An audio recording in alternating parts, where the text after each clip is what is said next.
YouTube was good. It's your boy Jody Joe. Welcome to Jody's Corner. This is Yin and Yang, another special edition. We having a couple of these lately, man, because all the stuff going on, and this is going to be a very important stream. And the Yin and Yang is going to mean this is going to be the most on point Yin and Yang when it comes to lightness and darkness and color, and we talk about the tough things. And in order for me to talk about the tough things and what will bring a better perspective to it is putting a little bit of milk in that coffee, put a little cream in that darkness. And for that, I have the homie with me, Andy. Andy, what's good, brother? Hey, man, I'm here. I'm ready to talk. I'm ready to listen, ready to learn, Cool. Ready to have some questions. We got a double stream back to back. I'm excited. I think this is important. Yeah, man, happy to be here. Aubrey said Andy needs a bean. Well, it was some typical difficulties on my end mostly. I'll correct that because I was a couple minutes late, but then when we went on with some audio, I tried to hook the beats up and the beats be effing stuff up, so I'm going with the plug-in headphones right now. Aubrey, shout out to you, bro. $50 donation. Who's that? Evo got game. $50 donation. Shout out to my dog. Thank you so much, man. Hey, shout out to the merch, baby. What's up? Man, play that shit. Shout out to that motherfreaking merch. Yeah, that release. Reject the Snyder Cult merch is out. The quality is lit, my dogs. God, The quality is lit, my dogs. Woo! you did the 360 shirt. That's why it's more pricey. That quality is the whole. Yeah. Look at that Yeah, on the back no, too. Like, oh, it's so expensive. That's what they charge. Expensive, for bro. that This premium, Yeah. baby. That is a legit shirt. My man. Facts. What's up? Who made that logo? I do like the logo. It's a Thank good you. logo. I have a graphic designer that does everything for me. Yeah, good job. He's awesome. Thank you so much. You guys could order right now. teespring.com/reject the Snyder Cult. Take a picture of the All shirt. It comes to proceeds me. going to a good cause. All proceeds going to the American Foundation for Suicide Prevention Against Toxicity and Bullying on the internet and wherever it is. That's what the movement is about. Thank you so very much. Evo says, showing love and I appreciate all you do, Jody. I love you, bro. # Black Lives Matter. He started it. Let's go. Andy. Not Shadow also. Thank you for, he said, good luck on the stream. Excited for it. Appreciate it. He's always looking out. I appreciate $20 in a cash app. In the cash app. That's where the cash at. In the cash app. That's where the cash at. Good luck today. Looking forward to this stream. Knock Shadow always supports the Cash App way. All right, dude. He said # Black Lives Matter. Andy, what does Black Lives Matter mean to you? Without putting words in your mouth, what is it to you? Black Lives Matter means right now we need to put energy on giving focus on Black lives because they aren't treated equally. And so that movement, that hashtag to me right now means everybody else needs to shut the hell up. And we need to start making more attention towards really a lot of history and terribleness that white people, other people, a lot of people just have put down, Don't be afraid, Andy. Don't be afraid. Let it out, yeah, man. but slavery, everything, man. I mean, Yeah, like let it out, brother. This is the place you know you can let it out. So it's like a lot of people I've had this argument with are just like, well, no, I cannot be you, Jody. I cannot be anybody of another color skin. Likewise, I can't experience, racism like you guys do, and to think that, it's the same for, it's just, I can't even fathom that. I don't think it's the same at all. I have a girlfriend, she's Puerto Rican, she's Latin, she's, Latin. And so, she experiences it too, and much more different than I do. And I when I talk to her about it, it's just different races have it harder than white people do. It's a fact. Yes. Given the history of what we've been through, like Black Lives absolutely matter. And Black Lives Matter right now because of a murder of George Floyd. Like what we saw was horrific, and this was not the first time it's happened. And we've done this before. We've done # Black Lives Matter, and no one cares. We go back to this. It's just like school shootings too. We always something tragic happens, and then we just move on to the next thing. And I think this was a boiling point that I think was needed, was deserved. It's about time. And I think a lot of us have to step back and listen and learn and actually try to figure out what do we do to move forward and be better because, yes, there's a lot of people we can have the debate, and we're going to talk about it on mine too. But there's debate of all lives matter.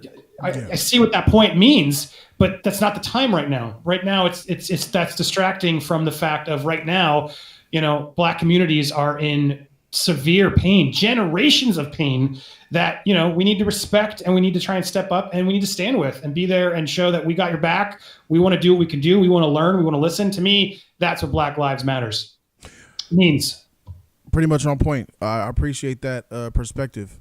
There's a thing, you're pretty much right for the most part, because all this terror and stuff going on in the streets, all the looting, that is not the Black Lives Matter movement. And the news is very much painting a picture to the world that doesn't really seem to be working, that it is the Black Lives Matter and protesters who are also taking part in violent acts of terror in their own communities. It's not. That's not the case. But the media is painting it that way. A lot of people are kind of educating themselves. And this is something I got to talk about, bro. I hate social media. You know how I feel about the shit.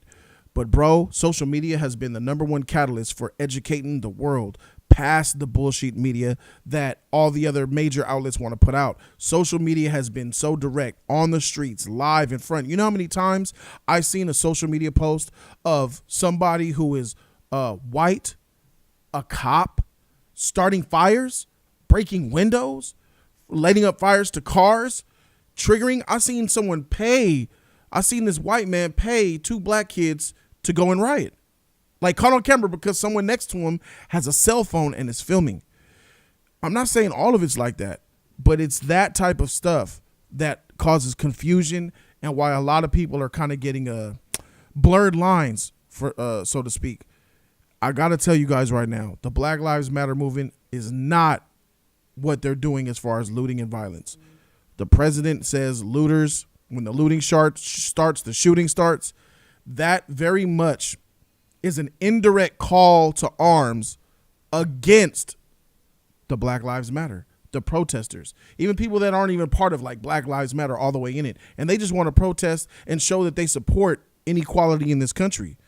We don't have good leadership to this country, to what I see, these states, and what I'm seeing, the police, man. So we're going to talk about how do we identify what the problem is and how do we fix it. We're going to try to come up with an idea or come up with what the problem is as far as inequality. But I'm glad, Andy, that you do understand that there is an inequality, isn't there? I'm not you. I'm not going to be treated like you. You know, I'm a person of color. When I get pulled over, the risk of me going out of it alive and safe is much lower than if you get pulled over, right? Yeah, it's true. So you acknowledge the differences. And that's exactly what the George Floyd situation was. When I saw it and I made that video, man, I was heartbroken, man. To see that officer put that knee on his neck like that and completely take his life, took the man's life. And not only that, but even when the cop knew that he was gone, still was on him for minutes and minutes and minutes. And none of the officers did anything. So I want to provide an update. So it looks like the main officer who put the knee in the man George Floyd's neck, his charge was upgraded from a murder 3 to a murder 2, which is great. So I'll clap to that shit. Yeah. It ain't murder 1, and murder 1's hard to prove and all that, premeditated and all that. I understand. Murder 2 is a good thing. It's looking like he might see something like 20, 30 years, 20 years minimum. Plus you got that manslaughter charge. And from what I heard, that the other officers also received charges of aiding and abetting. I looked it up. Misdemeanor, if it's charged as a misdemeanor, they can only get up to 1 year imprisonment, $5,000 fine. But if it is felony aiding and abetting, which I think it will be or is felony aiding and abetting, what I looked up by the state law is that it could get up to 3 years imprisonment. So the maximum that those officers are looking at is 3 years imprisonment. What do you feel about that? About the officers' potential charges? Oh, I think this is all good news. What I was going to comment on was, because we had a little bit of a debate about it last time, like, sometimes you can't get that charge right away. And there was a lot of anger about like, oh, what are they doing? What are they doing? But the reality was, like, there was a autopsy that was wrong. That was clearly, you have to, like, provided by the state.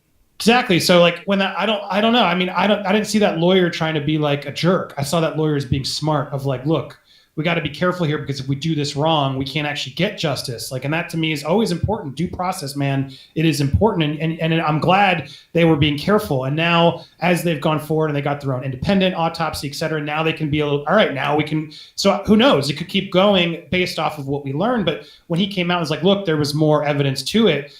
He was referring to that faulty report that, you know, he's got to be careful to say that because he's got to plan a, you know what I mean? So like, I'm glad to see that justice is being served for once and that they're doing the right thing and they are, you know, making it more important and stronger against these other people because you can't just do that overnight. It takes a little time. You got to like make sure you dot the, you know, I's and cross the T's to make sure you don't F that up because if that goes wrong, there's going to be some serious unrest, like even beyond where we're at. So it's like, I'm glad that they're taking that seriously. I'm glad the charges are getting increased and they are making sure that that's going to be true. Cause I was worried when there was that autopsy. It was like, well, no, he didn't die on the floor. He died in the hospital. And I was like, oh my God, no, because it's like, clearly they were connected. And so to know that they now have done that due diligence to make sure we can connect them. And now they're more confident to make those charges to me is a good thing. But yeah, as for the other officers, I don't know how, when I first talked to you, it's like, you know, I think if I'm being honest, like I look at things a little skeptically just because of what I've been through. Like I always tend to look at things like, all right, let me see all sides. Like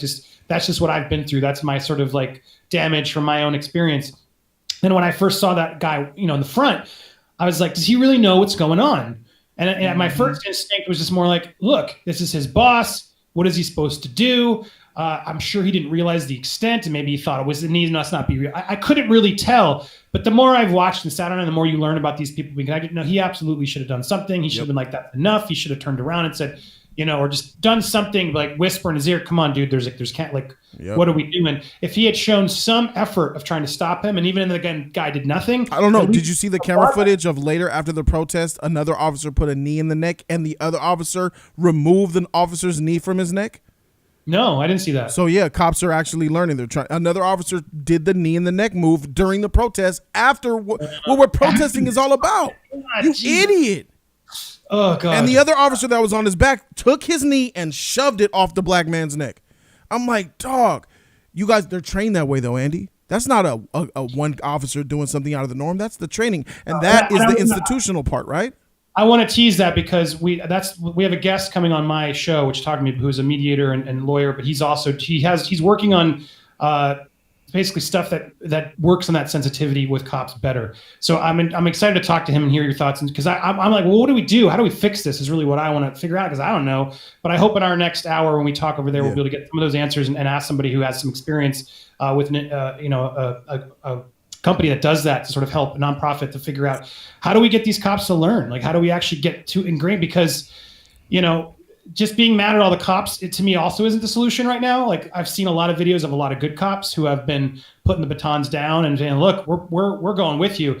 Like, it's, we got to remember, it's like, they're not all bad apples, but, but at the same time, we got to weed those bad apples out, because this is not a profession where you can have a guy who's a murderer. You can't afford to have bad apples. Just have a murder. No, and I think that is something we're all finally, I think a lot of us are seeing now. It took too long to get there, but they got to be punished. I actually think there might be change here. I think them laws might get reformed, bro. And then I'm listening to the secretary talking live at the White House on behalf of the president, and they were talking about enacting Insurrection Act, the Insurrection Act. I looked up the Insurrection Act, where the president can use basically armed forces in the military to subdue basically a civil war within the country and attack the own states of its own country, basically, with the military. And I'm like, what the freak? And then and I look at the date of the law. It was enacted in 1805. I'm like, some of these laws were made hundreds of years ago that need to be revised.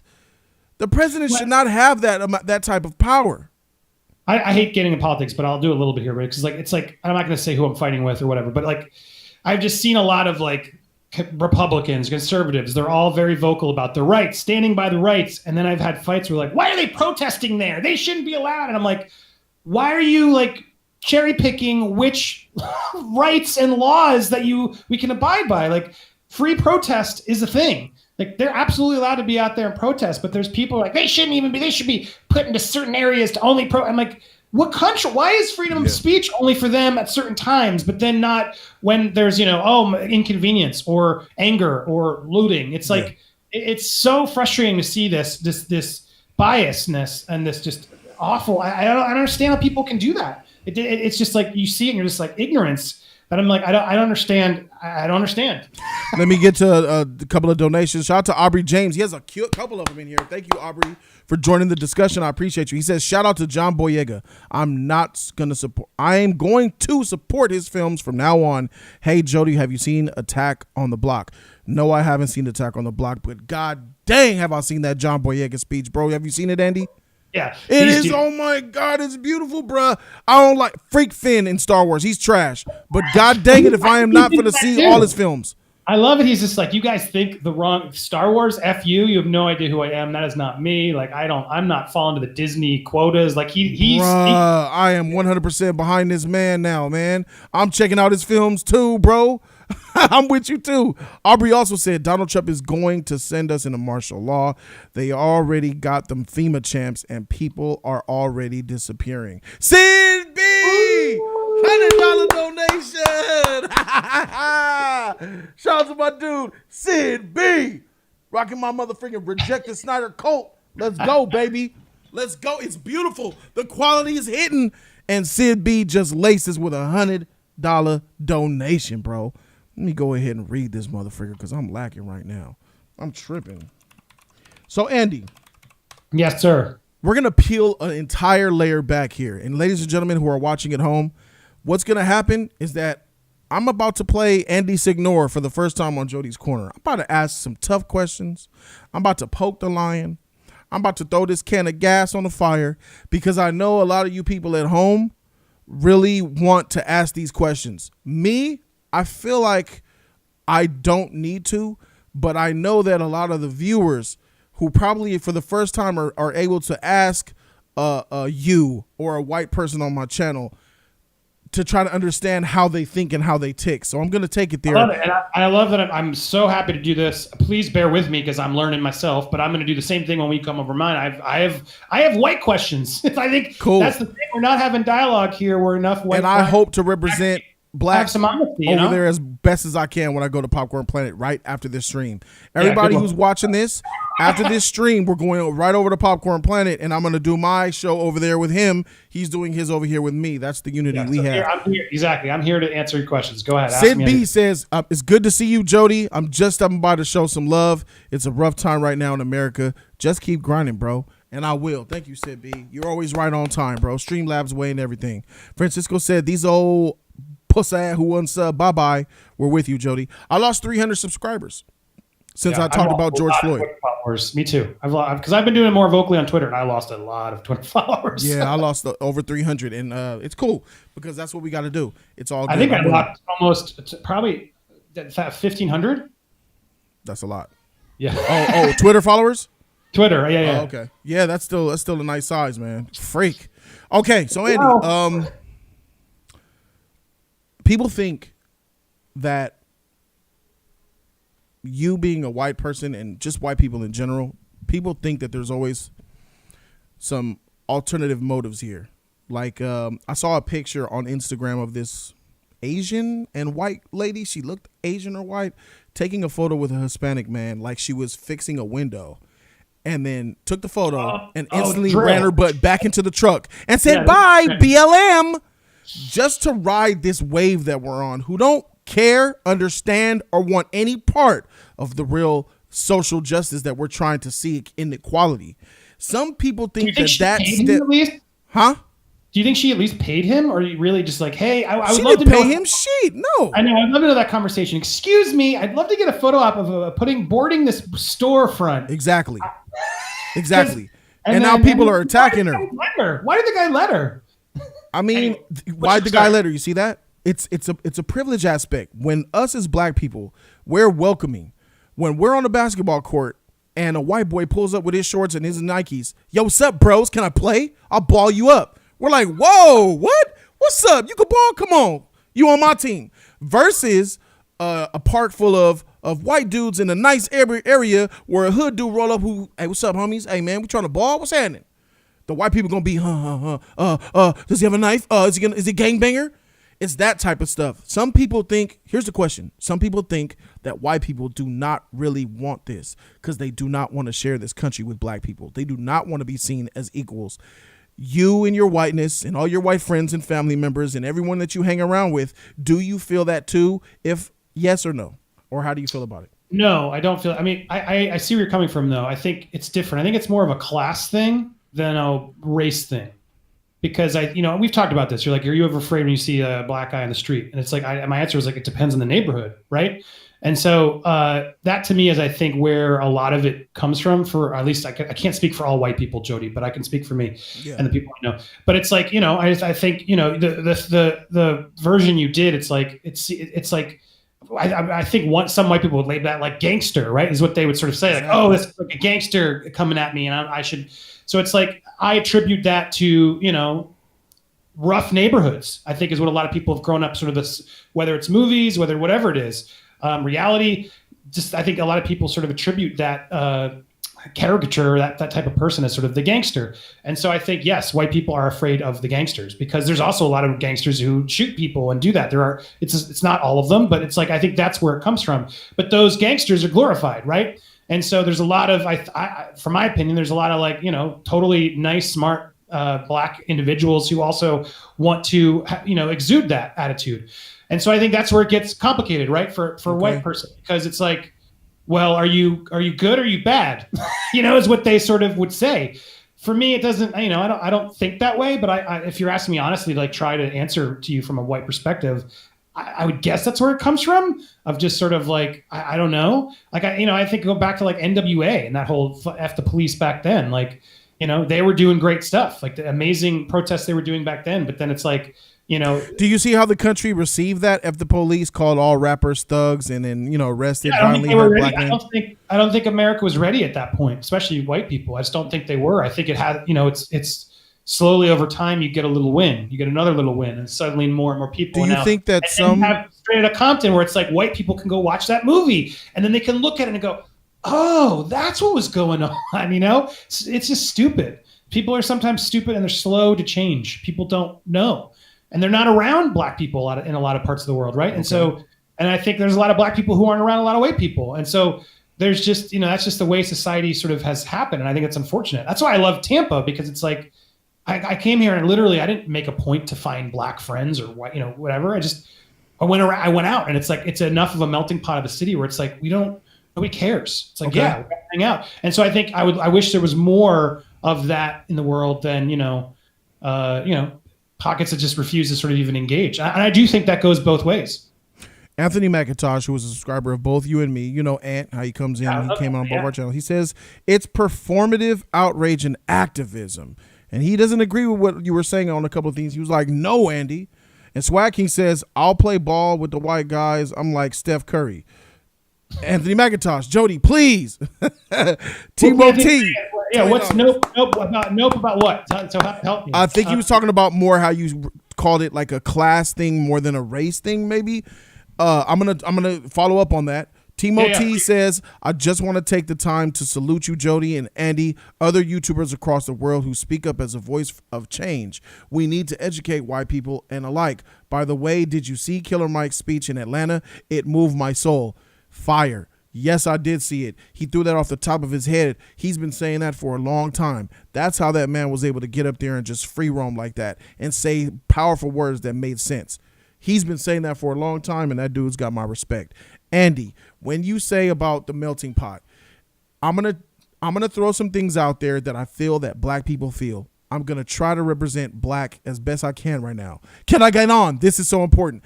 Not now, Anthony. I will allow you to get on later once I get this hash out, me and Andy, and we kind of reach some clarity before we add opinions. Anthony, I love you, man. I want to hear from you. Yeah, we're going to get you on. I got you, Andy. Jody and I get through it, and then I will figure out time to talk to you. I promise, Anthony. Yeah. I respect you so much, and I want to hear, and I'm learning, so bear with me. I got you, Ant. All right, so look, I'm going to talk about how I feel like black people feel, and then you can respond.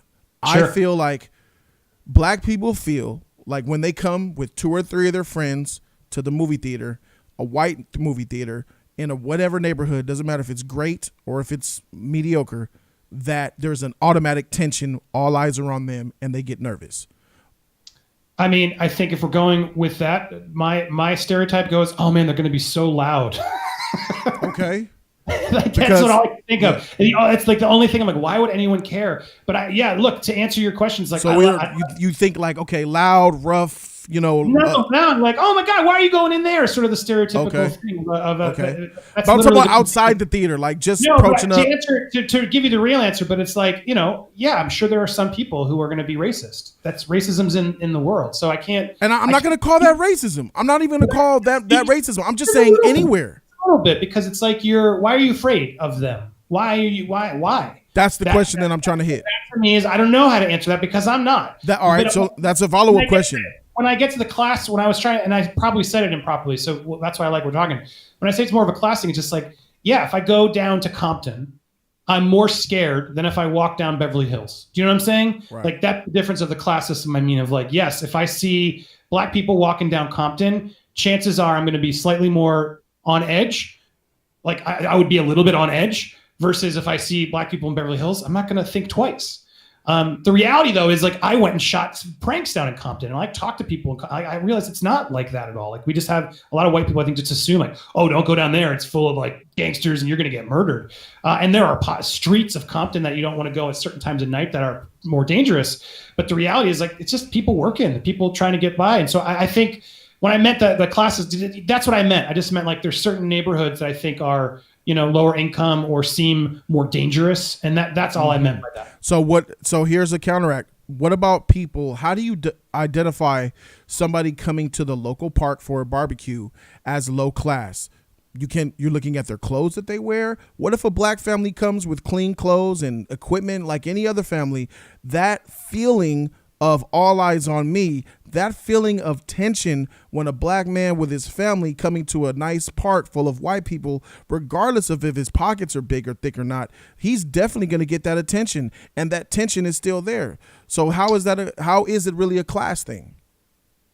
Because even if that black man is rich, it depends who you're talking about. I feel in general, I feel like this is in general amongst the general amount of white people. Well, I guess I don't know how to say this, but again, bear with me. But it's like I can't feel how you feel, so I don't want to negate it or say it doesn't exist or you're wrong. No. Let's just say you're an observer at a random park, full of white people on a Saturday. A black family shows up with their basketball, their scooter, and their charcoal in their pit, clean and nice and decent. Why is it that there is still a natural tension there where the eyes are on them? The truth is, I would feel the same tension if it was a black family all just barbecuing.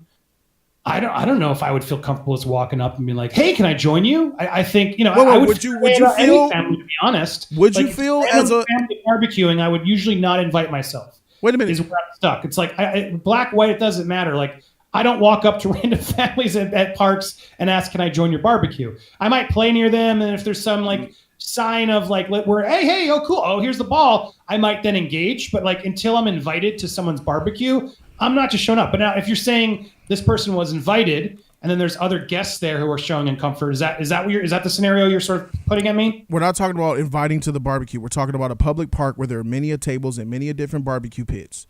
It's not about, hey, so you just said you would honestly feel some type of way if you took your family to a park that is predominantly black. You would feel some type of way. What way would that make you feel? No. Don't put words in my mouth. I'm just saying, I corrected myself. I would feel weird going up, introducing myself to any barbecue, regardless of the skin color. Okay, sorry. I don't like talking to strangers. Okay, sorry. If a black family's there, I would, and I'm like, especially if I'm in a black neighborhood and I'm just trying to like make friends. I probably would have a little bit of like, do they want to be friends with me? Or no. You're going too far. Not make friends, not say hello. Just go to your empty table and have a barbecue. And then, you know what? It's interesting. That's, I guess, a different community. Like, I don't, as a white person, I don't just go to barbecues and I don't invite people and I don't walk into white people's barbecues. We're pretty like closed off. Just like invite who we invite. And if so you've never been to a public park? No, I have. I threw my Have you seen multiple barbecues go down at a public park? Yeah, we had our area. It was under a cabana or whatever the hell you call those. Yeah, and then probably 10 feet, 15 feet over is another area. Yeah, they had their own party. We had That's our what I'm talking about. Interact with them or ask them. I mean, Sure, if I was like, hey, do you guys have any extra ketchup? I would have no problem going up there and asking. But I guess I'm confused what you want me to do. I'm hitting a wall. Question. See, this is great. This is organic right now. Andy, you're not understanding what I'm saying. You're adding layers to it. You're adding too much stuff to the. It's very a simple, basic question that I'm giving you. Jody, they don't barbecue like we do. I think that's true. But I would love to go now. Please invite me to barbecues. I will show up. I just don't eat meat, so I usually get bad looks that way. They're like, you don't eat meat? But anyway, Jody, ask me the question. If there is a public park full of white people having their own individual barbecues, maybe there is 6 different white families having 6 different barbecues at a 40-table park, and I, with my black family, come to conserve one of those tables that are maybe 10 feet away from the next white family having a barbecue. There is a feeling of tension, I believe, both ways. It's tension of all eyes are on the black family. Why are they're paying attention? What's going on? What's wrong? Why are they looking at me? Why are people acting different? Why are people kind of playing further away? Why do the kids come back to the family? Why do they not want to play? And there's a feeling of tension of, what are these black people doing here? Almost the curiosity, almost the way that people look at exotic animals, like, oh, I haven't seen what's going on. And I'm okay with the unfamiliarity, but it's what happens after that. After you see black people come up and you feel some type of way, you should start to treat them like as if any other family. But it's not that way. It doesn't seem that way. You know, people will complain maybe about a radio, about playing too close. They won't keep their kids much closer. You'll start to see people slowly get closer to the white. Why is it like that? Do you not see that is a real thing? I don't know if you want to accept what I'm going to tell you. I treat white people that same way. Okay. I really do believe you have every right to feel that way, and insecurities or the anger or the frustration due to the history of everything that black people have struggled through, and obvious racism where some people probably are looking at you in a way of in racist tendency. But I also think just from society, like, there's just a lot. We're so on our phones now. We don't even know how to engage with people like each other. And I do think there's, in black communities, even in Latin communities, it's much more open and like, hey, come on in the house. Hey, have some rice and beans. Like, come on in. That is not how the majority of white people are. We are very much on our phones, walking around in our cars, trying to work, do our thing. And I think there really is just a different social difference, really. And now I'm not downplaying or denying that happens to you and you feel that way, but I feel that way sometimes too. It's just, I literally would ignore, or it depends, just depends how. It's not racist. It's not racism for me, or like this color of the skin. It's just like attitude, and are they being loud? And that would go to a, Asian family, a white family, an Indian family. It doesn't matter to me. Like, I'm reacting like, are they being troublemakers? Do I have to worry about, like, are they just cool? Are they barbecuing? They're playing, like, whatever it is. That's all I think about. And I know the people I hang out with think about. We don't care. Like, I honestly don't care. So I do think there's a little bit of like you got, you and some other, people. Let's use precedent. The woman who called the police. You have an insecurity. You have like a, man, society's against this, which it is. Let's use some instances. The woman who called the police on the black family for barbecuing because they didn't have a permit. They couldn't barbecue on park grounds, and she was trying to enforce a law, and it turned into a big fiasco. What about the instance where the man was at the park walking his dog, and the white woman said, I'm going to call the police and tell them that a black man is just, that type of stuff. I have a story, and I have a woman who was canceled.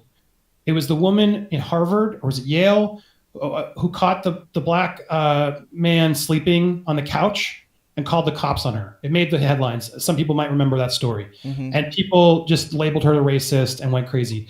She ended up looking up to me because I do Hugging the Cactus and uncancel people. And I looked up her story, and it was complicated. It was a complicated story. But when you really looked into her facts, like, this woman had serious, I don't want to say mental problems, but like social disorders. And she had a history of reporting people, black, white, it didn't matter who. And the reality was, like, a black man came in there and got angry and sort of instigated a couple times, angry, frustrated, believed it was racist. And she was just a weird person who just literally was scared for her life because some other people had broken in before, someone broke into her house, the campus security wasn't listening. I share that story because unlike the park one where I think that woman was atrocious, I just think it's sometimes more complicated, and sometimes we don't want to go do the research and find the facts, and we just want to label that woman a racist, and then her life's destroyed. But it's like, that's the one thing I do fight for sometimes, and you and I have had some issues. Like, I don't believe every person who fights is a racist. I don't believe every person who says all lives matter is a racist. I think there's a lot of ignorance in our country, and I think dialogue is imperative to make change. And if we just scream racism, it makes people defensive, and it doesn't make them change. It makes them angry. And so that's what I react to a lot. So regarding the woman in the park, look, she was a racist. Was she? But she literally was she racist though to you? She literally resorted to saying, "There's a black man about to attack me."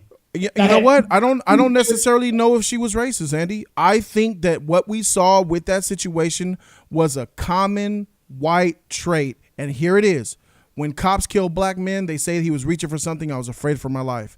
When cops kill black men because the black man threw fist and shoots the black man, he says, I was afraid for my life. When people are in the park, they say, I was afraid for my life. That's why I shot him. Why is it that in general, and this is what I'm saying, I think white people, for the most part, or many of them, are afraid of black people? No, in that instance, I want to defend this. She had intent to potentially murder that guy. She had intent to make it about race when it had nothing to do with race. She didn't intend on murdering him. How is she going to kill him? Dude, she called the police and said, I'm being threatened, and oh my God, help me. She said, I'm going to say a black man. That's what we're fighting for here. Cops would have showed up, guns blazing, and if anything gone wrong, I'm not trying to seem like I'm defending this woman, but I'm trying to shed light on a bigger issue. Was she more angry or was she more scared? No, angry. That is an instance where I don't believe she was afraid. I don't believe. Now, look, I went and looked at that. If she wasn't afraid, why would she call the police? He was in the wrong because he was trying to give that dog treats. He was a bird watcher, and he was out there in the park, and then in the brambles or whatever it was called, the dog was making something. He was annoyed. He was being a citizen, and to me, he should have just walked away. He should have said it and walked away. But no, according to the story, he has treats in his bag to make dogs come to him and do it. Now, honestly, that's weird.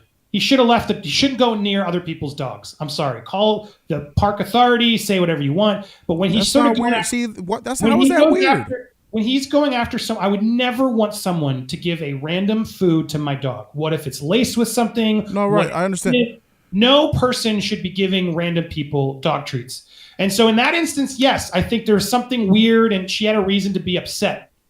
But she turned it to race. She made it about race. It had nothing to do with race. She went there. Now, I don't know if she intended it to be racist, but she said something that was racist. She made it about his skin color. She put his life in jeopardy. She lied on a 911. You said that was racist. That's intent, dude. She didn't say that guy's a filthy animal or she's an N-word. She said, I'm going to call the police for protection because, Andy, I believe protection from what? Protection. You don't want to be filmed. Protection from this black monster. That's what I'm saying. That's how they view. That's how a lot of people view black people. Andy, you don't see that. Look, I hear you, but I don't agree with this situation. This woman, I think, was ignorant, and I think she leaned to something racist. So you don't believe that people call the cops on black people simply because? Look, you can say something racist without being a racist. I know that sounds complicated, but I do think there's a huge difference between ignorance and racism, and being educated learns you to not say the things that are racist. It doesn't mean your intent is to be against another race, right? That's what I believe. But I think her statement was racist. Absolutely. Do you think she would have had the same problem with the man feeding her dog if he was white? Yeah, I do. Okay. All right. So now we've identified that she would have a problem no matter the color. Secondly, and then she used his color to get the cops there faster. Exactly. She used the color so that the cops would come faster and more aggressive because she knows that police relationships with black people is tainted, dark. It will get violent. The cops will probably rough up, beat up, maybe even kill the black man. She knows this. And she was using what she knew to scare off or probably enforce to make this happen to the black person. Where does that come from, though, is what I'm saying. How is that not racist? Here it is. Because I honestly think that many white people, especially white women, when it comes to white women and black men, it gets even worse. A white woman and a black man, I think that it makes them even more terrified because let's keep it a buck. You hear about the black man strong, black man fast. He overpowered me. He got away. Big cock. There's a lot of that stuff that goes on that people think about, I believe, that intimidates and I think scares white people. When white people walk up to a mall and are outnumbered, out in the front of the mall hanging out, bro, people look, people notice, people get intimidated. There's tension there. Why is that, Andy? You don't see, and maybe you don't see it, but that's disappointing if you don't. But I'm trying to understand if you don't. Are we just looking through different worlds? I think you are looking at it more. I don't know. It's not insecurity. It's just you are more hurt when you go out and you see it because you're looking for it because you're used to it, and that's sad. Looking for it. Yeah, because you're so used to people sort of treating. We don't look for it; it just happens. No, but you're. I don't know. I would challenge that. I think was George looking for it? I'm sure he was teaching everybody to be careful of the cops. Like he was saying, we got to be careful. My point is, there's racism every day. A black person walks down the street. Well, people treat stuff you differently. Like that doesn't happen, Andy, and it happens to you. It doesn't. We don't look for it. You think we was. The man is dead because he was. It was imposed on him. Hold on. I don't want to be taken out of context. I'm trying to say it, and I said it wrong. I think there's a little bit of it's in your head. Is all I'm trying to get at. That people, because you're used to it, because it happens. It's in my head. It's not real. I think there's a little bit of sometimes you're seeing a group of people who maybe are just like would do it to anybody, and you assume it's because of the color of your skin. Is what I'm trying. I do think there's sometimes that happens. Because but we see them not doing it to white people, though. Yeah, but you can't say it always happens. No, I'm not going to say always happens. I'm going to say we see white people communing and getting along together. Child walking down the street doesn't pull the kid in closer when other white people pass up. But when the black family passes up, that kid gets pulled in just a little bit closer. Let's put him on the other side of the street. But are you saying that we're just making that up? No, I just said that happens, and that's why you're used to it, because you clearly experienced it a lot. How often does it happen to you? Well, you said it's in my head. So I don't know. Is it in our heads? Are we paranoid? No. How do I explain this clearer? You just said it happens to you a lot, correct? All the things I kept saying. No. Listen, I'm talking about more than just me. You are used people to that I know, people that I've seen. Pulled away. I'm going to use your example. Yeah. You can say that when I walk by, the baby's pulled away. That's how you feel like you live your life. Can we settle on something so I'm clear? You just said that's what happens to you. When you walk by, yes, it's happened a few times. More often than not, sometimes it happens, right? Yeah. What I'm trying to say is because that happens so much to people, I think you look for it and assume that's the reason anybody pulls the baby away, is what I'm saying. No. To me, the reason the baby's pulled away is always racist, is all I'm trying to say. Yes. I do think because there's so much, there is... and I'm not saying racist. I'm not even saying racist. I'm not even saying racist. I'm trying to almost empathize with your situation. I think white people are programmed. I think white people are programmed through media, through teachings, indirect or knowing or not, to feel a certain type of way when they see black people and people of color. Well, look, let's get real. Like, there's commenters in my thing that I know aren't racist, and you always jump to that title. Why? Is that right about Ganoshi?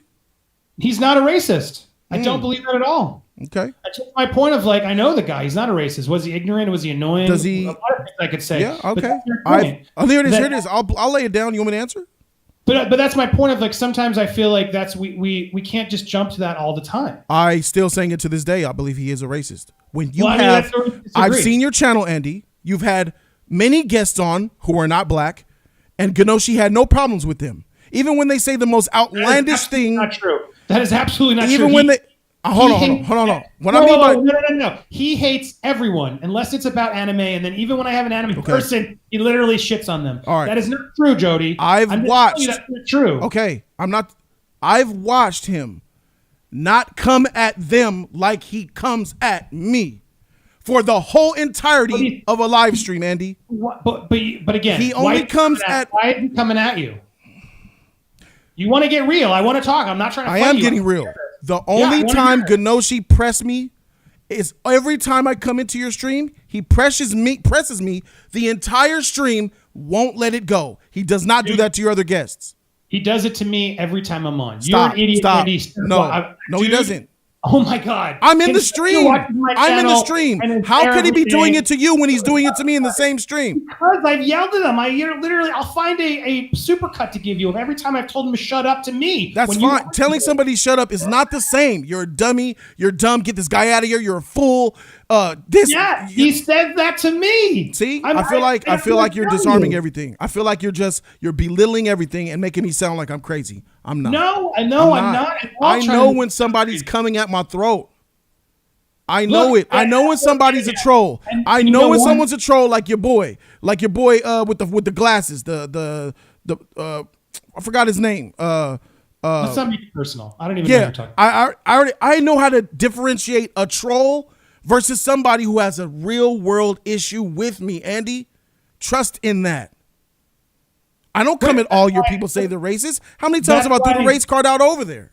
That's why we let him go and I had your back. Do you remember that? Yeah, I feel like you're belittling the situation. Well, no, you want to talk real, but then when you don't like it, you're getting mad at me. I'm talking to you here real. I'm open up to everything. I don't know why we're getting. I want to talk real, and when I don't like it, I get mad at you. You are belittling my problem with Ganoshi. No, I disagree with it. It's not belittling. You are belittling it. You said, "Come on." How have I belittled you? So if I say that I have a problem with one of your moderators, they're making me feel oppressed. They keep coming at me and disrespecting me as a guest on your show, and you keep them on the show and say, "Nah, that's just how he is." And I'm a guest telling you, "Wait a minute. I give you respect on my show. My guests don't come at you disrespectful on Jody's Corner. Why is it that I can't get the same treatment?" That's just how Ganoshi is. And you would let him. You would let him assault me. You would let him insult me for 20, 30, 40 minutes until I got tired of it and I was attacking him directly because you didn't handle it earlier. And I had to make it personal. I called him a racist because you let it go on too long. You belittled the situation. That's what you did. Okay. I don't agree with that. But I mean, I'm here to listen. I'm here to talk to it. I don't agree with your, and you just proved he does that all the time. I said it to you. And I think sometimes does that make it okay? But we need to ignore haters. We do. And he was being a hater to everybody, not just to you. And my point is you made it about racism. Wow. And I was completely watching a stream. I disagree. And I don't know what else. I don't want to keep talking about it. No, I was in a stream. I was watching a stream you didn't know I was watching. And my commenters were saying, Ganoshi, why are you still talking about Jody and he's not here? 5 streams where he was talking about me and I wasn't even in the stream, Andy. He was upset you called him racist. Is that normal? No, he's very upset that you called him a racist. It really has hit him very hard and he doesn't like it because he's like, I'm not a racist. All right. So why is he still? Why? That is a very heavy title. Cool. It is. And I'm just saying I believe that he is. That is not you're stupid or you're silly. Those are different. Yes, I absolutely. But for you to come at me with that amount of hate for that long, someone stupid and calling someone racist to me are not on the same level at all. It's just not. It's like being called a rapist or being called creepy. I have a very big difference of which one's worse, Jody. He got on the call. But the reality. Did he not get on the call and say, F you, Jody, I'm over this, F you, Andy? Didn't he F us both and curse us both? He's not there, dude. I know. Understood that it was actually serious for you. You can't. I think that's not good. I don't think that's good what you're doing. I think that's the problem that we have. That's why we're frustrated. It's because you don't see, you can't see how we feel. You can't see it. It's just unreceptible to you. This is just the one topic where black people at the mall. No, I think it's in your head. I think maybe but the barbecue parking lot at the barbecue picnic. Well, I'm like that with other white people. I think all people are like that. What is it that we need to do? How about this? George Floyd was killed by a cop because he was black. What about that? What happened? Why did he die? Why did he die, Andy? I mean, that's a very tough question. He shouldn't have died. It's not tough. Why is it tough? Well, the officer murdered him. That's why he died. The officer murdered him. Why? Did the officer Why? murder is what you're asking me, and I'm not the officer. But I'm not the officer. Why did the officer kill him, Andy? I mean, it's a safe guess that he was racist. I mean, but I don't have that evidence yet. I don't know the man. I haven't talked to the man. I don't know where he comes from. There were a lot of awful and wrong things showing him doing racist Klan stuff that was all photoshopped. The reality is, like, I don't jump to those conclusions. I'm not gonna. But he did murder the guy. That's why did he murder the guy? Because he was power hungry? Because he was an asshole? Really? Why when he killed, after he killed him, why did no other officer get him off of them? Why did no other officer help? I mean, look, I'm not denying that it was because he's black. I know that's what you want me to say, but I want you to say how you see it. I am, and I feel like you're attacking me. No. I'm not. I'm coming at what you. Do you want to? I'm here to be honest and have a real talk. Okay, what other way can you possibly see it? I feel like you are deflecting a little bit. You're saying that what you saw with George Floyd, you're saying you're not going to call it because you don't know all the facts? That was a murder from a white man to a black man. A white empowered cop to a black person. You don't think that there's a racist divide among cops and black people? Not all cops and black people, but some, yes. Do you think? Okay, so let me follow up with this. I don't know enough. Do you think there is systematic? Do you think there is systematic racism, between police and black men? Yes. Okay.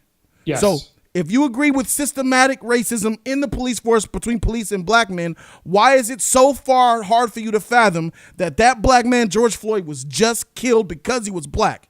Well, I think there's also a lot of power trips. I think once you get that badge for certain people, you lose control and you lose sense of what's right or wrong. And it allows racist tendencies to come forward. I genuinely believe that. So that's why it's harder for me, Jody. I mean, but from everything we're seeing right now, I understand why we're angry at him and why we need to make that be a potential reason. I mean, I agree. I can't deny anything you're saying. I don't know. I don't know the guy. That's where we have the biggest difference of opinion here. Is just that I don't like to condemn someone with a label or a charge just 'cause. Okay, so how do we change the way we look at? He's a murderer. What's another way? He's a murderer. He's an asshole. Those are all things we can agree on. So and he's probably racist. I'll give you that. I just, I don't know what you want me to say. No. I think. How do I look at it from your perspective and it makes sense? Teach me how to look at it from your eyes and it makes sense. You shouldn't. You should look at it from your perspective. It doesn't. No. I need to see. No, we need to see. That's the problem. I think we need to see through other perspectives. I'm trying to say to you, and you don't, and you just said it like, oh, I can only speak for me. When I'm at a barbecue, if anybody's there, you can't speak for you can't speak for whites. If anybody, no, can you speak for all blacks? I am. I'm doing it now. It's always dangerous to speak for other people. It's dangerous. I know.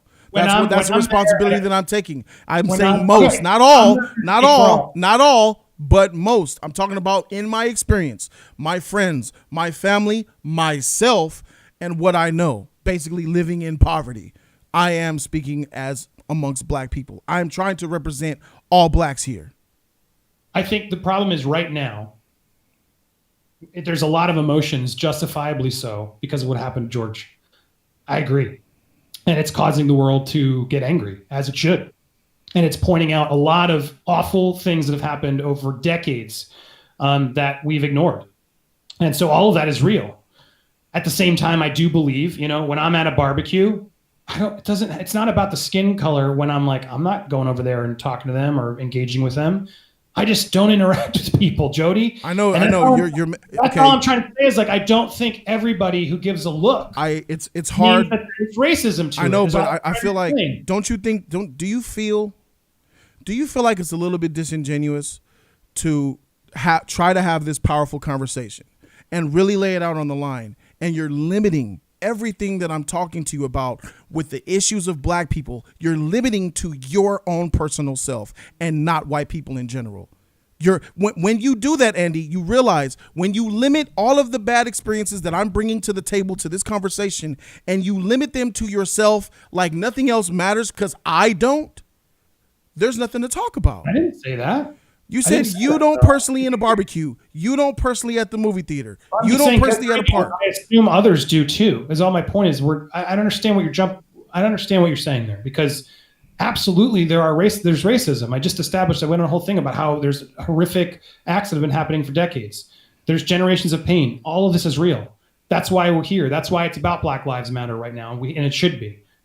I'm not disagreeing with any of that, Jody. I'm just saying, when you asked me and you kept bringing up the instance at the park, when I go to a park, if I give an eye to a Black family, not you though. I'm not talking about you. How can I speak for all? I mean, yes, I'm sure there are white people who go to a park and oh God, there's the Blacks. I got to get out racial. of here. Okay, so let me be general. I'm going to be completely general. I don't know those people. Is my point. I don't know people. I don't associate myself with any white people who would go to a park and give a nasty look at a Black family. I would never associate with myself with anybody. I'm not even saying necessarily a nasty look. I'm talking about the tension. Who are white? We don't do that, Jody. That's the problem. You don't want to hear it. You just want to. No, there we go. Now, because it's like, we're not all racist. There you go. Now you're speaking real. We don't do that. We're not all racist. That's the dialogue I'm trying to have here. Not I, me. Well, I've never seen it, so I can't speak on it. Sure, but some are racist, some are not. Okay, so you're telling me to speak for all white people. No, we're not all racist. Do you believe that there is racial tension amongst Blacks and whites? Absolutely. Look at it right now. Okay, let's talk about, now that we've identified that there is racial tension, could we try to talk about where do we think this comes from? Where does the racial tension come from in your mind, Andy? If you could describe its origin or the source of it. Where does the racial tension come from in your opinion? I think it comes from both sides and the way that we've lived. And I've lived more privileged than most Black people. So for me, it's a different experience than it is for you. What is your experience? Mostly white people in my life. When I went to school, I went to like a prep school, and then there were, 4 Black children in that school as well. And, most of the Black people I've known in my life have been like comfortable around white people, right? I think there are certain Black people who sort of associate more with other white people, and that's who I've known more. It's throughout, through my younger history. And then as I went on to college in LA, like I met all sorts of people and got more used to it. But, I don't know. That's my background I was definitely around more, I would say, white people. It was like central Pennsylvania. So, but there were, Philadelphia has a lot of, it's a melting pot too. But at the school I went to I was more sheltered and definitely more, I had more opportunities than most. Absolutely. So I don't know what it was like for you, but that was my situation. So as I met other, never was against anybody for their skin color, but I just didn't have access to people. Do you know what I mean? Like I didn't have in my school or in neighborhood the chance to go play with other people. I could have, but I didn't have people around me that I could have done that with. I would have to like drive an hour downtown or whatever. But so that was my. You haven't experienced really a tension then. So in your growing up personally, you haven't felt or experienced it personally. No, because everything in my experience with Black, people around me, there was no tension. We were all good. Like, can you speak on? I can't speak for them, but I'm just saying, like, they never talked to me about it, and we never had fights or racial tension. Like, they were there. Can you speak on what you've heard from other white friends or family, or what you know as what you've seen or what you've heard in conversation or it was, I get it through TV, like Rodney King, and that stuff kept going. It's sort of I learned more through that media, and then you learn through the media where it all comes from, and then history. You learn about slavery and just how awful, and you start to understand that. But I was always raised to be open to everybody. Mine is very opposite. A lot of the times I go out, I don't have problems. I just need to say that right now. We're in LA. I'm in LA. It's very be free, be what you want, accept everything. Thank goodness for that. I heard in the South, it's a lot different. But in my experience, even living in LA, I've had occasions where a woman on the bus said, "Get away from me," N-word. I was on the bus, and it was an old white lady. I was 17 years old, and I'm on the bus, and this white lady's just so shriveled up next. She's standing up, holding the pole right behind the bus driver, and the bus driver's come to a stop. I'm trying to exit, so I needed to grab that same pole she was grabbing on, but way above her since she was short, and I grabbed above her. She threw my hand off. "Get away from me." get away from me. She said the N-word. And then she got real. That was my first time being called the N-word, is because I was too close to a white woman on a public bus. And when I was young, I'm like, what the freak? That lady was crazy. I dismissed it as crazy. Like, all right.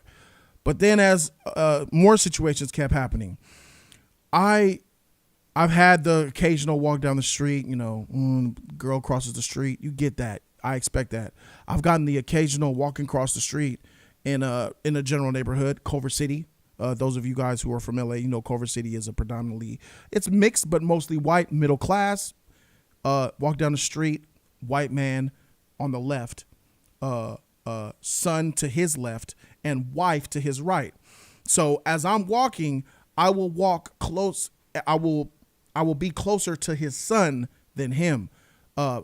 When I get 10, 15 feet close into them, when I'm about to cross paths, the father will take his son from the left side of him and move him all the way to the far right so I don't get close to him. That happens often. And police stuff, every time I get pulled over, man, it's a totally different experience. When I see those blue and red lights in the rear view mirror, bro, I get nervous.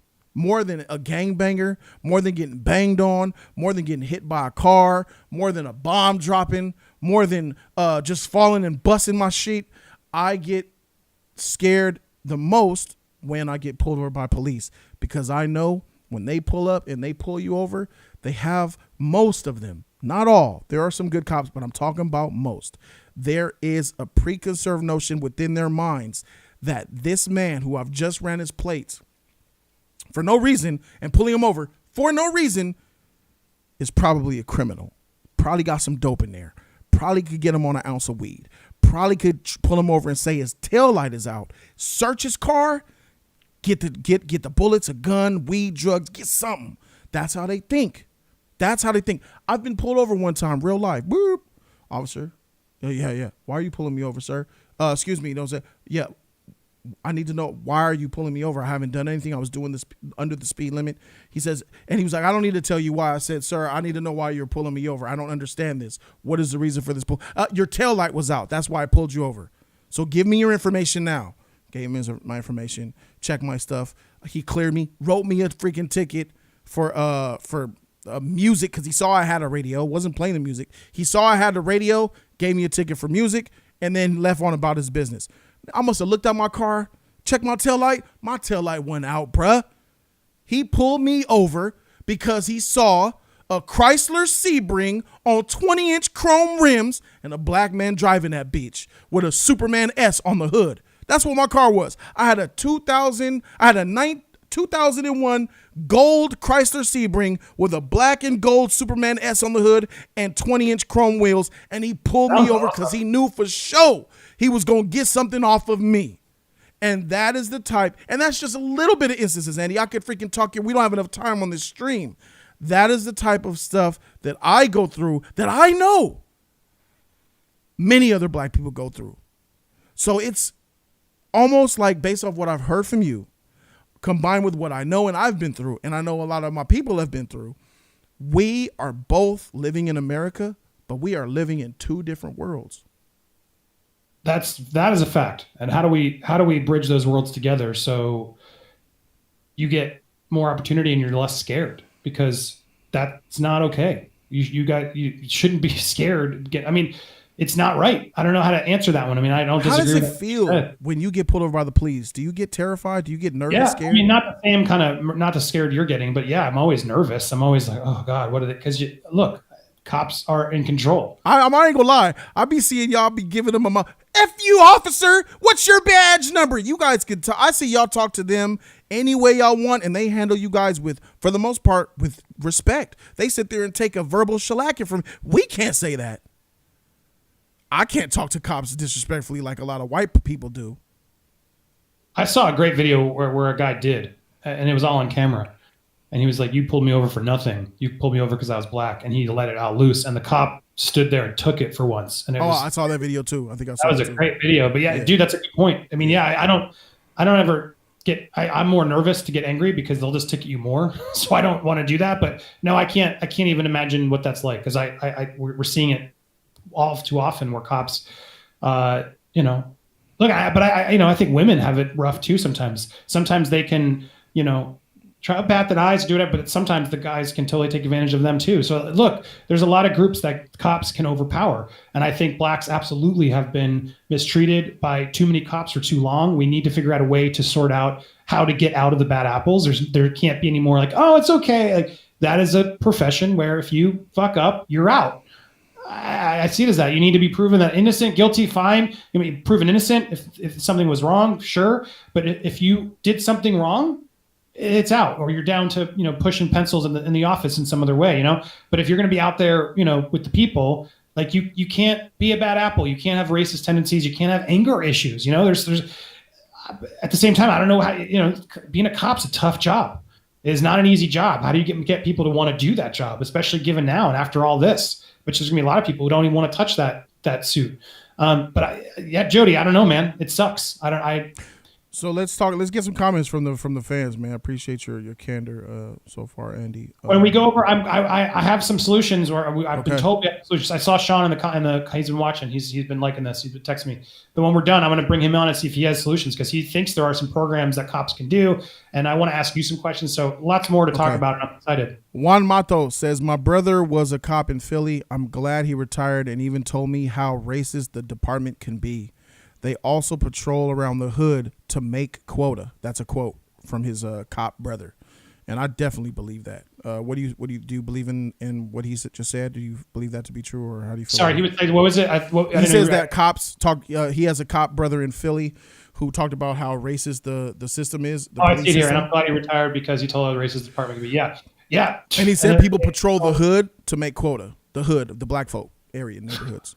Yeah, I mean, I believe it. Okay. There's a lot of, but then it's what's so scary is they're protected, and then there's higher ups who just don't. We need to have these conversations with like heads of police and departments to really figure out how do we start clearing it out. Just like Me Too made a lot of guys nervous in the world. We need to whatever the version is of Time's Up for cops to like really put them through more testing to ensure that they're going to do the right thing. I think all we want is to be treated equal. I feel that most white people in this country are willing to give in to allowing equality amongst whites and blacks. I feel that because I love to feel for the human. I feel like we're better than most think we are. But I also believe that the people that... Anyone who doesn't agree those are great people to weed out. You know what I mean? I believe, though, that even though they may be the few, that there are the ones that are in power do not want this to happen. They do not want equality amongst blacks, browns, and whites, people of color and whites, because I feel like they don't want to share this country. They don't want to share freedom. They don't want to share equal opportunity. They don't want to have a class half with people of color who may be smarter than them and get a better job than them and get a better house than them. They don't want to have a police department full of people of color who might have culture or might do something different and change the way it is. It's very hard. And I'm going to put myself in the position of a douchebag who's a racist. If I'm a racist and I rule the country, I'm not going to want to give that shit up either. I'm not going to want to let black folks rise up and try to take over with my way of life, the status quo that I see it. I like my privilege. I think that there is the people that in power that don't want to give up the so-called white privilege because they don't want to share it. They like the way things are. I really believe that. And K-Dot said, can I speak up for Andy in this decade? I mean, Andy is in the straight white male group, and even a white girl like Brie Larson will attack. Chat, understand that Andy is trying to speak from his perspective. He's made that clear. Thank you, K-Dot. Knox Shadow says, as a black man, where are you at, Knox Shadow? I just lost you. He said, as a black man, I was raised to fight. He says, so we fight for justice. We'll fight trolls and etc. It's cultural. We are more aware of the racism than the white people are. It's tough to understand situations you have no experience in, so I appreciate you, Andy, for trying. And I agree with that. I feel like it's hard, Andy, it's hard to to try to convince you that I believe certain people who come at me are racist, because I have the experience in it. You do not. So maybe it's hard for you to see it, and you sum it up as, he's just a douchebag. He's just a troll. He's just a bad person. That's just how he is. But I feel like in doing that, it does make me feel like you don't see it. No, I think that's fair, because the only reason that one came up is because I know him. He's been to my home. Like he's been very kind. I've had those kind of conversations with him. I don't ever get that sense. So I get defensive trying to defend someone who I don't believe actually has a racist tendency to him. Now, what you said though, and I'm sorry it took so long. Like, he shouldn't have hated on you, racism or not. He shouldn't have been pushing you or me, and that's why he ultimately left. And that's why I made sure he was out, because it was noted that it was making you uncomfortable. And that to me is absolutely something I want to, I'm learning as we've grown our friendship and collaborations. Like, I don't want anybody on there who's upsetting you. Now we know if you have someone who's bothering you, you let me know, and I make sure we, make that adjustment. But in this instance, now given everything I'm learning and everything that's happening, look, I see where you're coming from of the anger and the experience you've been through. So I can't deny that. Okay. I'll say this. You say it because he's your friend and you just can't see him as a racist. I have a friend who I believe is racist. I have a racist friend who is racist against he doesn't like white people. He thinks white people are the devil. He thinks white people are always out to get black people. He thinks they need to be stopped. And he is my friend. I've had him in my house. But I'm trying to show him, bruh, you're young, you're dumb, you've been misled. You need to understand that there's good in all people. And I try to take him under my wing and let him know that things are different. But the way he sees life right now, he sees life through black glasses. He's one of the guys like, we are kings. We're from Africa, the first people. They should be bowing down to us. Blacks over everything. White people are evil and devils. They have no pigment in their skin. They ain't this. And I don't like hearing that shit. And I know that he's been raised that way. He's been raised and taught to be like that. And I'm trying constantly. And I feel like since him coming into my life, I feel like I've suppressed maybe 30% of his white hate. And bruh, that's a freaking win in my opinion. So I will say that I do have friends and I know people who are very much prejudice against black people. Can't deny that. Tim Fabro, $20. Thank you, Tim Fabro, for being in here, bro. He says, this is far-fetched, but hear me out. Imagine when a police officer commits a controversial crime. Not them, but their co-worker gets fired or their senior commander. How much more would they keep themselves under check? So we take out the police chiefs. We take out the captains. We fire and they lose their positions of power. So now when the next police chief comes in, the next commander comes in, he's like, listen here, motherfreakers. He has those meetings with the cops in the morning. Listen here, you bastards.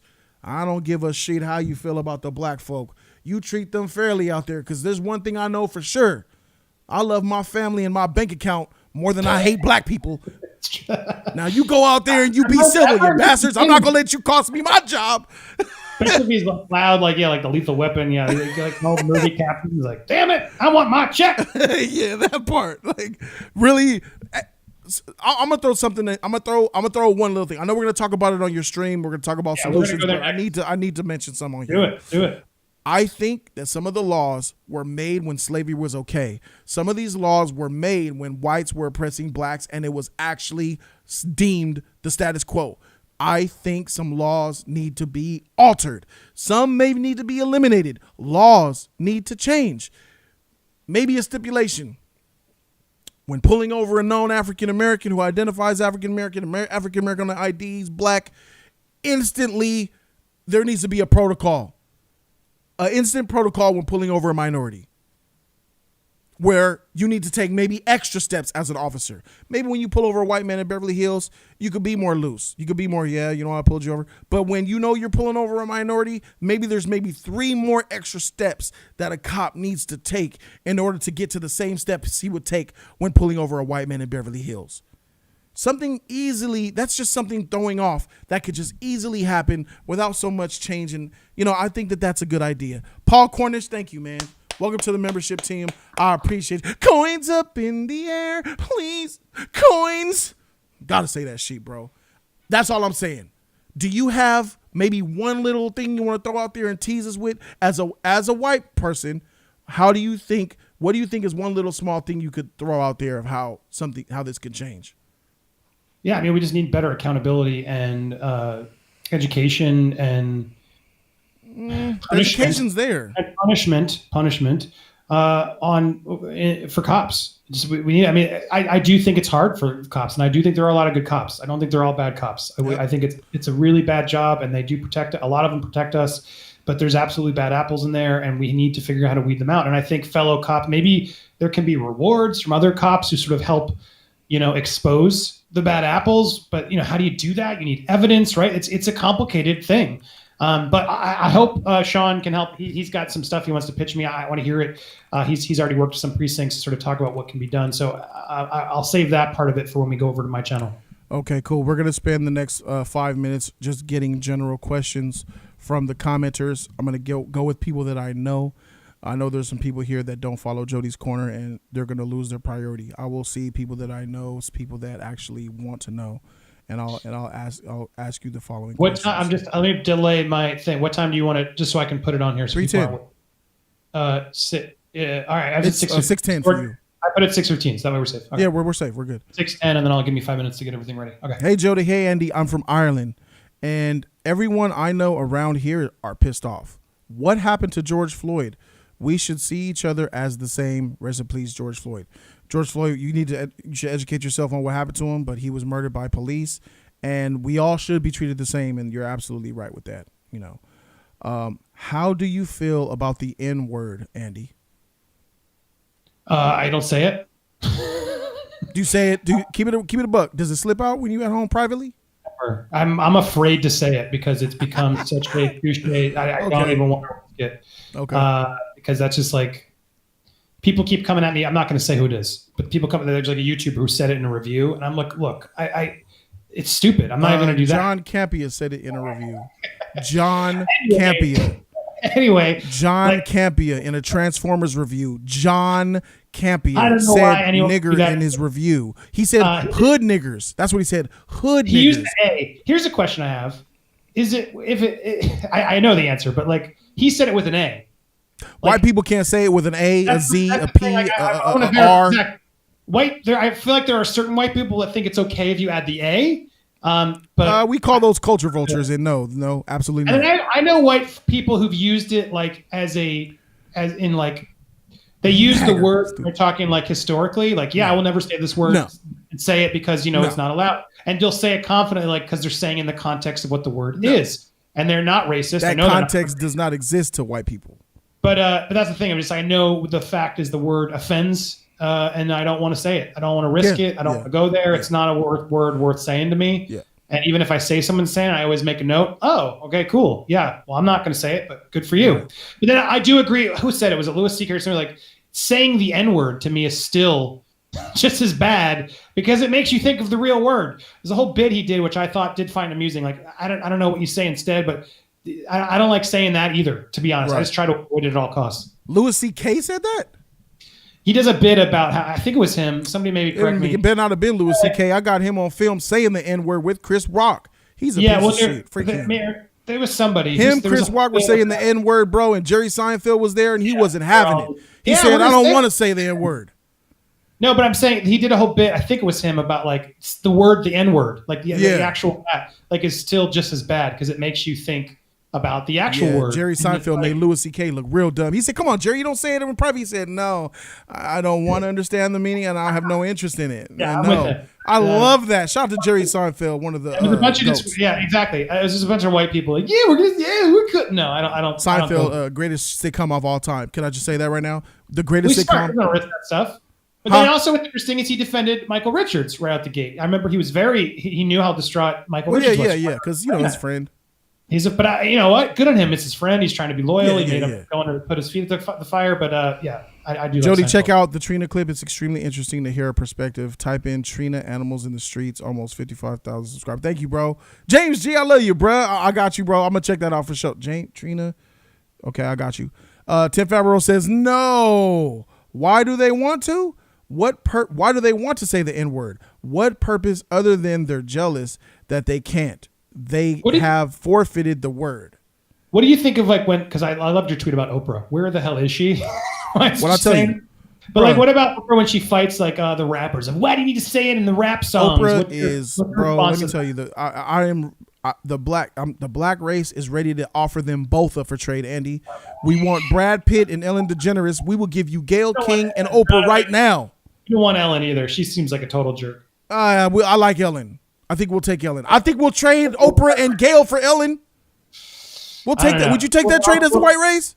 She seems like she's completely lost all sense of reality, Ellen. And so give her up. Will you give her to us then? Offer her for trade. Yeah, you can have Ellen. So will you take that trade? Oprah and Gayle King for Ellen? I think Ellen is very mean-spirited. Cool. Can we get Brad Pitt too? Sure. There it is. We making that trade. You can take Oprah and Gayle and give us Ellen and Brad Pitt. That'll be a video next time. All the white people we can trade. No slave trade. The white trade. Yeah, shout out to Ellen, man. She was. I seen something where she was like raging out about the whole situation that's going on with George Floyd, and I like Ellen, man. I think that she's a sweetheart, and personally, dude, even George W. Bush came out with like well thought out things. It's insane with the world we live in right now. I can't believe the degree of how far it's gotten. I don't see Anthony Mackie. Like George, I'm not a fan of George W. Bush and what he did, but my God, even he's come around. It's like, I never thought I'd be like, all right, good for you, George. Do you remember when J-Lo said the N-word in her rhyme and they gave her heat for it? J-Lo. They gave J-Lo heat for saying it in Jenny on the Block, I think. And they wasn't having it. And she freaking basically got black blood and they got problems with it. Now, Cardi B could say the shit. Everybody's saying Nicki Minaj's shit. I just feel like, we're evolving in how we are more accepting, I believe. And yeah. I feel like if white people, this is what I'm gonna say in closing, if white people would be more welcoming as black people, I believe that we might just have some peace up in this motherfucker, bro. There's a lot that people like Andy can learn from me, and I can learn from people like Andy. I just think that we need to just let our biases down. It's okay to be biased. It's okay to be stereotypical because we're not perfect. I feel like we're just not perfect in order to look through the world like a child does. That's why children are pure. We are very much tainted souls. We need to embrace that and then fix it. And we can only fix it unless we embrace the shit. Okay. Ben and Jerry's statement went hard. Ladies and gentlemen, thank you guys for this, for being here for this special yin and yang in the real sense of the word, racial civil rights discussion. We're talking about George Floyd. Never forget his name. I will always put George Floyd in every title that I have when it talks about black oppression or civil rights moving forward. Does YouTube demonetize you for when you do that? YouTube completely took my stream down, and I'm fighting and appealing to get that whole live stream back. That's so effed. I mean, that's the only reason I want to say silencing me. And the name of the video, but if you say it on the title, your video won't even get seen. So that's the only reason I didn't put my title, because I was like, I want to get the word out, but I don't want to have them, hold it back. I am incredibly disappointed with this YouTube platform. I feel like they're slavers and I'm a slave. That's how I feel. Whatever they say goes. And as soon as I'm making my Twitch channel, and if it blends, I'm going to convert all the way to Twitch, bro. I'm telling you, I'm tired of this shit, man. I told you, man. They took a 6-hour stream away off of one topic, bro. I need that footage, and I'm fighting for that footage right now just to let you guys know. They took a 6-hour stream away, and I'm fighting to get it back. They're not going to silence me. I'm going to let that go down. I'm not letting it go down. So thank you guys so very much. Andy, we're going straight to your channel. What time is it going to start? Give me 5 minutes to set it over, but the link's already up. You guys can go wait over there. We're going to bring in Sean, the mediator, who's got some interesting insight, which we'll see if it's Jody and I agree. But then I want to ask some questions as a white guy to you, since you asked me as a black guy to me. So lots more to keep this conversation going. All right. It's going to get toxic over there, guys. I need your help. Yes, please. Look, let me tell y'all right now, Popcorn Planet is a very toxic place for me. So, moderators, be on y'all sheet. Here. Yes, help. ride for your boy, bruh, because Andy's gonna ask the questions, and out of respect to the mediator is gonna come in, boy, I'm gonna answer him. So. Yeah, but I would just say let's the mods here who are the mods on mine absolutely step up. That's what I'm please. talking about. Yeah, let's keep it respectful in the comments. But Jody, I'm gonna activate that. So just try to focus on the conversation because I'm gonna do my best to rid them all. So don't appreciate it. Don't know. I have your back on that one, obviously. All right. But we're having this honest talk. I know it got a little bit there, but I hope you know I love you. I respect the hell out of you. Heck yeah, bro. I ain't taking none of this personally. I'm not always right on this issue, but thank you for having patience with me, talking to me, and helping me. Still, this is a conversation we should be having a lot. It's not one we should just do now because it's a fad. Let's keep this going as often as we can. Thank you, guys. Jody, don't forget about the black cop in St. Louis, David Dorn. He was 77 and legit. He was a former police officer, too. He says, forget corporations and the media. They're fueling this for revenue. 100%. I believe you, James G. And we're going to talk about that over on Popcorn Planet now. Thank you guys so very much for watching. That is Andy, and I'm Jody Joe. I really appreciate you guys for being here. And I'm out this thing, man.